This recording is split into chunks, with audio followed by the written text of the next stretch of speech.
Olá, meu nome é Jair Andrade Araújo, eu sou professor da Universidade Federal do Ceará, Departamento de Economia Agrícola. Eu vou apresentar para vocês análise do crédito agrícola, Plano Safra e Pronaf, que foi um seminário que nós ministramos em Brasília, no Instituto de Pesquisa Econômica Aplicada, agora no mês de fevereiro de 2019. Bom, inicialmente, nós queremos destacar que o governo brasileiro, ele elabora o Plano Safra, que é um conjunto de políticas públicas, serviço de assistência técnica, crédito agrícola e seguro de produção agrícola para a agropecuária brasileira. Então, dentro desse Plano Safra, nós temos a política de crédito, né? E aí nós entendemos a política de crédito como uma política agrícola responsável para impulsionar o investimento e o desenvolvimento da agricultura brasileira. Dentro dessas políticas do Plano Safra, nós vamos destacar o crédito voltado para os agricultores familiares. Entende-se aí como Pronaf. Então, o que é o Pronaf? Pronaf é um Programa Nacional de Fortalecimento da Agricultura Familiar que consta do Plano Safra brasileiro. E os objetivos desse material, desse nosso texto de hoje, é analisar o impacto do Pronaf na agricultura brasileira. Inicialmente, aqui no gráfico 1, nós temos a evolução do crédito rural no Brasil no período 95 a 2016. Esses valores foram retirados da matriz de crédito rural do Banco Central. Se observa que ocorre um crescimento de 95 até 2014 do crédito rural no Brasil, e após a recente crise brasileira, ocorre uma queda de 14 a 16 do crédito total voltado para a agricultura. Mas mesmo assim, você observa o esforço do governo brasileiro em uma política de crédito voltado para a agricultura.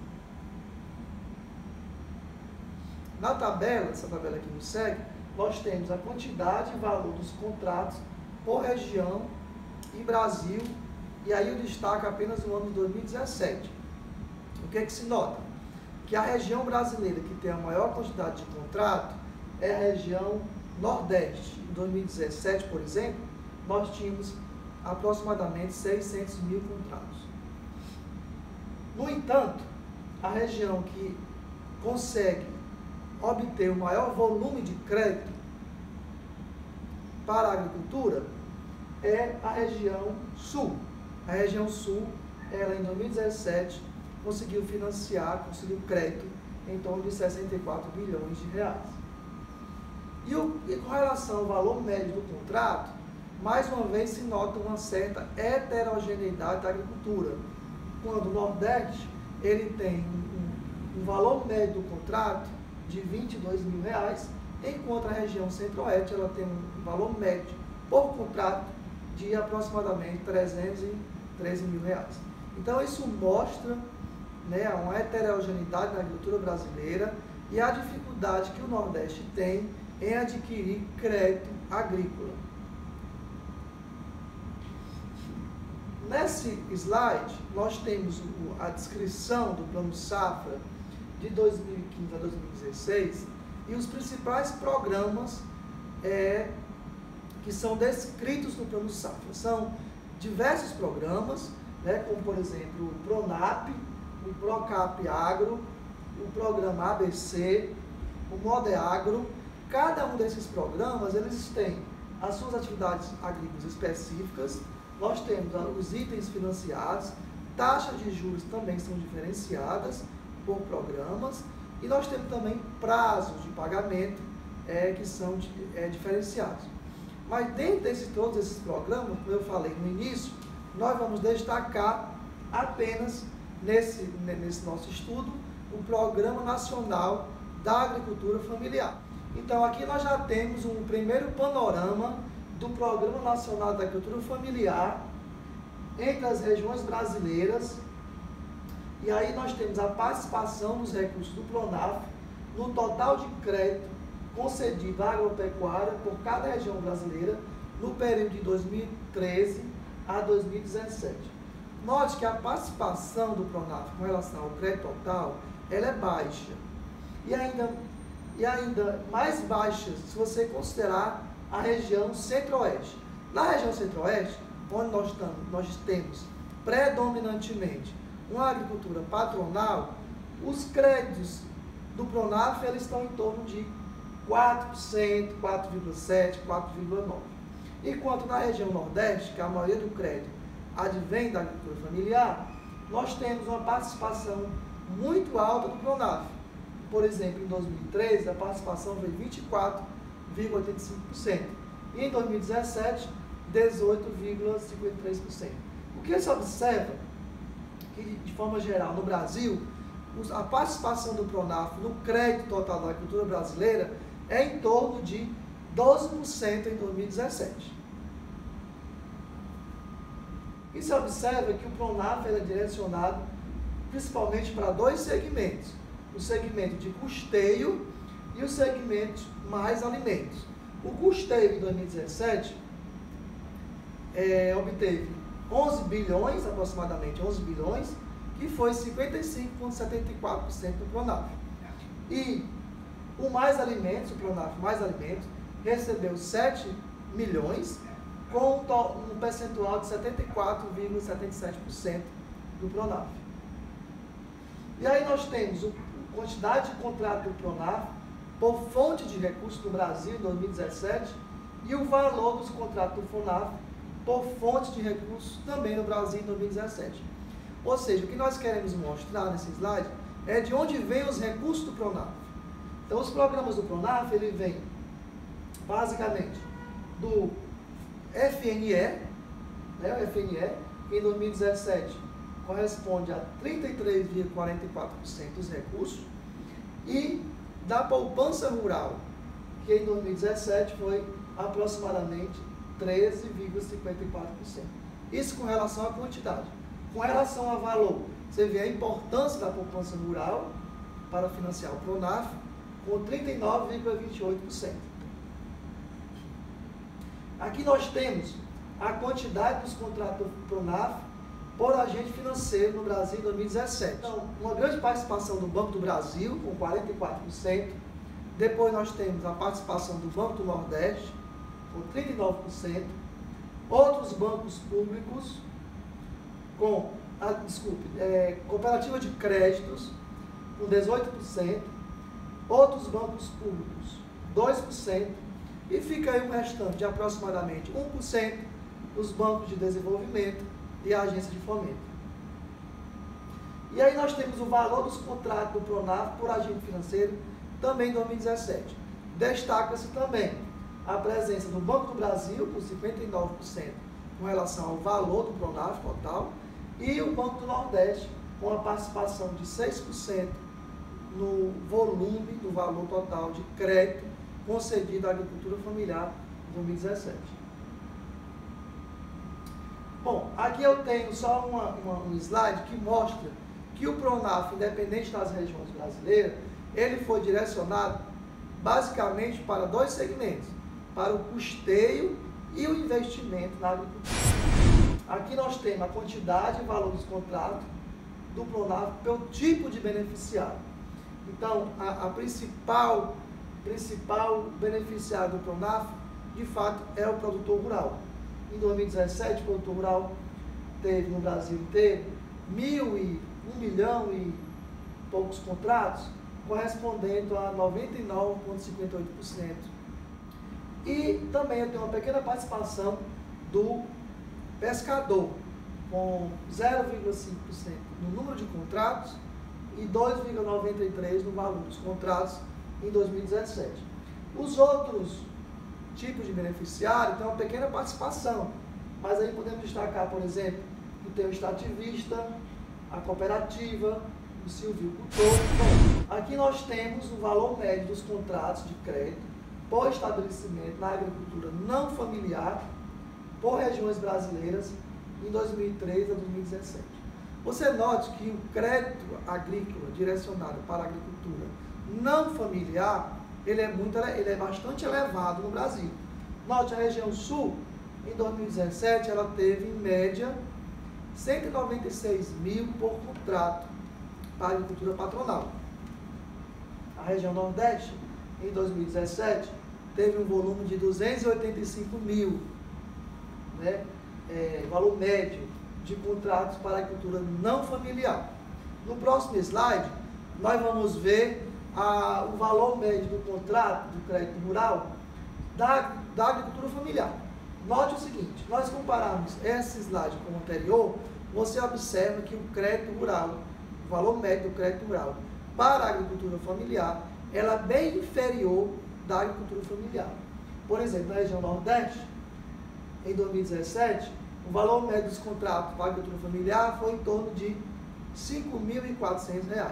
Então, isso mostra, de fato, uma heterogeneidade na política de crédito agrícola no Brasil, que é direcionado para o agricultor familiar e para o agricultor patronal. Bom, nós fizemos uma análise do impacto do PRONAF na agricultura brasileira através de dois indicadores, através da renda e através da produtividade agrícola. Os dados que eu acabei de mostrar foram da matriz de crédito rural do Banco Central. Esses dados, qualquer pessoa está disponível online, qualquer um de vocês pode entrar no site do Banco Central e obter essas informações. E o outro banco de dados que nós utilizamos foi da Pesquisa Nacional para a Amostra de Domicílio, em 2014, que ela faz uma pergunta específica para o agricultor, é um suplemento à PNAD, e ela pergunta se o agricultor recebeu aquele recurso, se ele foi do PRONAF ou qualquer outra fonte de crédito. E nós utilizamos também uma metodologia, que eu não vou detalhar nesse vídeo, é uma metodologia, um modelo econométrico. Nós usamos o Logit, né, que é empregado para encontrar os scores de propensão. Fazemos um balanceamento por entropia e depois aplicamos uma metodologia de avaliação de políticas públicas, que é o PSE. Quem tiver curiosidade de detalhes sobre a metodologia, entre em contato com a gente, porque aqui, devido ao tempo, eu vou colocar apenas os resultados encontrados. Então, nós criamos dois grupos, que nós chamamos de grupo de controle e grupo de tratamento. Bom, aqui eu tenho a estatística descritiva das principais variáveis utilizadas nas metodologias. Essas variáveis elas são características dos indivíduos, como o sexo, a idade, a experiência, o estado civil, internet, entre outras. E nós colocamos também um andame por região: Nordeste, Sudeste, Sul, Centro-Oeste. E aí nós temos uma tabela que mostra a frequência absoluta e relativa dos beneficiários e não beneficiários do PRONAF, ou seja, do nosso grupo de controle e nosso grupo de tratamento. Note o seguinte: os beneficiários dos agricultores familiares que foram beneficiários do PRONAF, eles têm uma renda média de R$ 995,51. E os agricultores não beneficiários do PRONAF tiveram uma renda um pouco menor, de R$ 932,16. Isso é uma indicação de que o PRONAF pode sim ter contribuído para aumentar um pouco a renda do agricultor familiar. Agora, nessa próxima tabela, nós temos a frequência absoluta e relativa dos beneficiários e não beneficiários do PRONAF, segundo a produtividade agrícola. No nosso caso, nós calculamos a produtividade por hectares em reais. Os beneficiários do PRONAF obtiveram uma produtividade por área de R$ 892, um pouco maior. E os não beneficiários obtiveram uma produtividade de R$ 825. Então, isso mostra que o agricultor familiar que recebeu o PRONAF, ele tem uma produtividade por hectare um pouco maior. Bom, esse é um modelo econométrico, isso é uma estimação de uma equação de regressão do modelo Logit. Aqui nós temos as principais variáveis que nós colocamos como controle: sexo, idade, experiência, casado, internet. Pronto, essa tabela ela mostra o banco de dados após o modelo de entropia. Note o seguinte, que as variáveis, as médias, as variantes, as simetrias, elas se aproximam. Então, o grupo de tratamento, ele se aproxima do grupo de controle e a única diferença entre eles era a participação no Programa Nacional da Agricultura Familiar. Aqui nós temos dois gráficos, do lado direito do vídeo, nós temos os gráficos de distribuição de propensão, que vem lá do modelo Logit, após você aplicar um balanceamento por entropia. Você observa que você tem duas densidades de Kernel, no qual elas são semelhantes.